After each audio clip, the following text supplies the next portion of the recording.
There's a recurring theme that I see when working one-on-one with clients and with members of the vegetarian protein fix. Typically, they've struggled to stick to a diet over the long term. They might have been able to for a couple of months, even 6 months, before old habits creep back in, and before they know it, they're back where they started. There might be lots of reasons for this. They don't have enough time and life got busy. Work was stressful. They had an injury. They went on holiday. There are loads of problems that have stopped them and made it difficult. But usually, when I speak to them and really delve into this, there's something deeper, something darker that is keeping them from sticking to their diet over the long term. And I think it's something that so many people struggle with. And if more people were able to understand this and improve it, I am absolutely sure that it would benefit so many lives. Now, this could be in relation to weight loss or just general healthy living, because it's something that crosses all spheres and all walks of life. I would like to dive into this in this episode and show you just how powerful this change can be and how you can use it in your own life.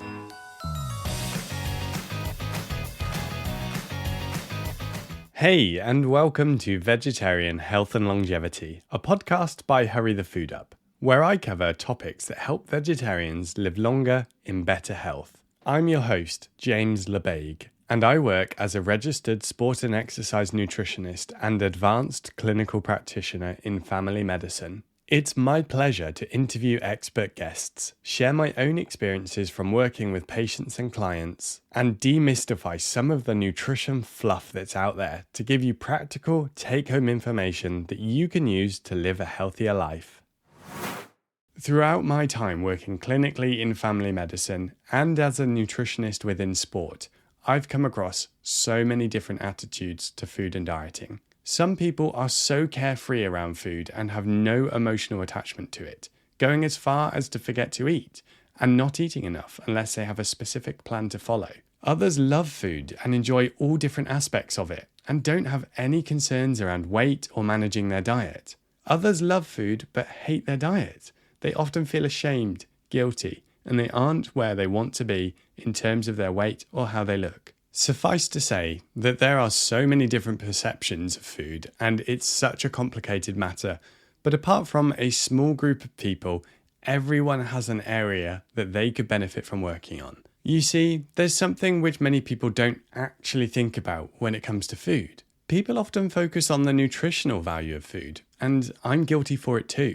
I talk about calories, about protein, carbohydrate and fat, vitamins and minerals, and the quality of the food that you're eating. And people connect what they eat to their weight in either a positive or negative light, with it either helping or hindering them to reach their goals. But very few people that I've come across in my time truly have what I would call a good relationship with their food, where they not only understand the nutritional content and context of their food, but they also enjoy the various different aspects of it, like pleasure on an individual level, on a social level, and understand how it can support them with their endeavours. And this is something which I think many people would benefit from improving, because it can honestly transform someone's life. When people struggle to stick to their diet, they'll often give me a reason like, I was a bit too busy to plan my food, or work was stressful and I couldn't stick to my diet. While these might be problems that they are facing, these are really just the symptoms and the end result of their diet either not being sustainable or not having controlled enough of the factors which can ruin adherence. And commonly, they're skipping over the part which is really important because they are just focused on this end goal metric of, am I following my diet? So while they think their problem is that they don't have enough time or the work is too stressful, the issue runs much deeper.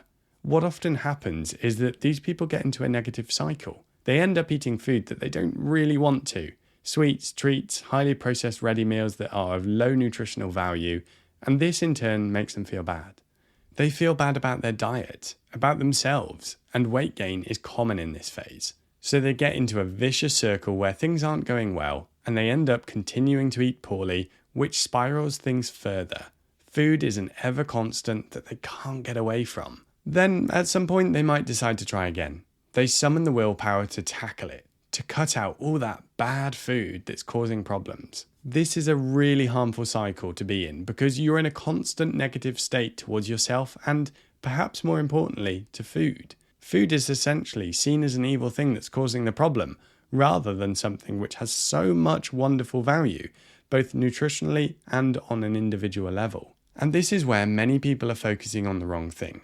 They are looking at the end result, which is adherence to the diet and, depending on your goal, weight loss. But rather than thinking about that, I would strongly encourage people to work on the way they think about food and start fostering a positive relationship with it. Now, this might sound a bit hairy. What am I actually talking about here? What does this mean? Okay, let's go back a moment. I mentioned that food is a constant that you can't get away from. It can be hard to stop thinking about it, and it's hard to separate the negative association, especially when you aren't reaching your goals. And this is obviously true from the sense that you need energy from food to keep you alive, so it's not like you can just ignore it and it goes away. But if you think about food in a bad way, then this can be incredibly overwhelming because you come into contact with food so many times throughout the day, so you're being exposed to it multiple times. And while food might be part of the issue in terms of your weight or body image, it's not really the actual cause, in the sense that food is just an inanimate object that doesn't move or have feelings. You are the one who has the feelings towards food, and how you think about it can have such a significant effect on both your life and your weight. Now, I worked with a one-on-one client who had a bad history when it came to food. They were a normal weight throughout their 20s, but by 35 and after kids, they had put on a heck of a lot more. They would binge eat, and then they'd try to lose weight, and this happened several times. When I spoke to her, it was clear that she had a very negative association with food. She would say she frequently ate bad food, even though she tried hard not to, and it often made her feel guilty and ashamed for doing so. She didn't like to talk to her family about it because it made her feel very emotional. Instead of focusing directly on weight loss, which was her goal, we instead started working on improving little parts of her diet at a time. Initially, this meant talking about foods that she genuinely enjoyed, both ones that were classically healthy and unhealthy. So this included things like sweets, treats, and then other foods like gnocchi and bread. In her mind, all of these things fell into that bad category because she felt like they were the cause of her weight gain. We talked through this, about calories, about moderation, and how, if we set her diet up correctly, these things could be included and she could still lose weight. This was a bit of a mind-blowing suggestion to her. She could eat the foods which she enjoyed, that she found fun, but always had associated them with weight gain, but actually lose weight. Little by little, we added more fruits, vegetables, and whole grain carbohydrates into her diet, less high-fat dairy and more low-fat dairy, while including those things which she really enjoyed. Along with that, I was really careful to emphasize that she could enjoy meals out with friends and family. She could go to a coffee shop and eat cake, and it was okay. I remember how her perspective of food completely changed over a couple of months. She no longer saw food as the enemy, and instead something that was integral to her life that could bring happiness from a personal perspective, but also use to help her in her goals. She shifted her mindset to one where food was actively helping her with her goals rather than something that would detract from them. And when you think about it, it really is true. When it comes to weight management, whether that's weight gain, loss, or maintenance, calories are the determining factor for how well you achieve that. Realistically, you can eat any food and lose weight if it's within your calorie budget, so food and calories are simply a tool. And if you look at the research, there's plenty to suggest that cultivating positive relationships with food can be beneficial, especially in terms of weight loss. Sure, there are some nuances here, and one of the things my client worked really hard on was gradually improving her diet with the addition of more of the classically healthy things. It didn't just happen overnight, and was instead something she had to continually optimize over months. But knowing that she had power over her food was an incredibly empowering revelation for her. Now, some people find this a really hard thing to come to terms with because they have always thought of food as the enemy. The truth is that it isn't, and honestly, how you perceive food, how you choose to eat, is the issue. That might sound doom and gloom, but it isn't. What you need to know is that you have control over food. You can master it, and you can change the way you think about it. And if you start seeing it in a more positive light, then it can really melt away all of the negativity that you might be encountering on a daily basis. A nice way to do this is to come at it from the approach of what can I add rather than subtract to make this healthier. If you start from the basis of adding food rather than removing it, it changes the viewpoint. If you're removing food, it's because it's bad.